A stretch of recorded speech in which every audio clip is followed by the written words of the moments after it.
Скажіть, будь ласка, ту позицію, яку ми почули від президента Білорусі Олександра Лукашенка, чи можлива взагалі якась інша позиція, враховуючи на те, що все ж таки Росія і Білорусь – це країни-союзники, і чи можливо риторику іншу якусь від пана Лукашенка почути?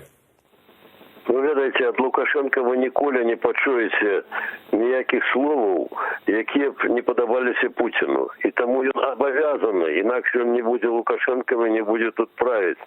Він обов'язаний хвалити Путіна, але робити вигляд, що він шукає ніяку допомогу і буде вам тлумачити, що він готовий вам допомогти і там, хоча зробити він нічого конкретно не може.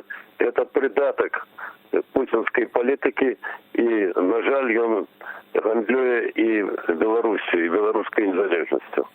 Пане Станіславе, скажіть ще таку позицію, цікаво її почути. Взагалі, наскільки для України Білорусь є стратегічним партнером і наскільки позиція Республіки Білорусь, а саме президента Лукашенка, важлива для України і важлива на міжнародних майданчиках?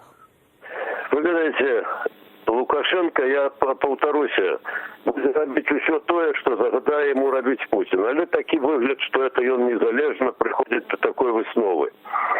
Не може бути ніякої самостійної політики у Білорусі, яка б не подобалася російському Кремлю. І тому Лукашенко придаток, хвостик, тому що коли він поступить інакше, то Путін може примкнути краник газовий і перестати коней йому продавати газ і нафту. Це буде кінець Лукашенки. Іншого виходу тут нема. І тому, коли він говорить, що він нечто там може зробити у Донбасі, це все глупство. Недавно у нас з'явився рукопис книги «Белорусский Донбасс», где показано, что влады белорусские помогают посредникам на российский бок агитовать наемников и перешкоджают посредникам іншим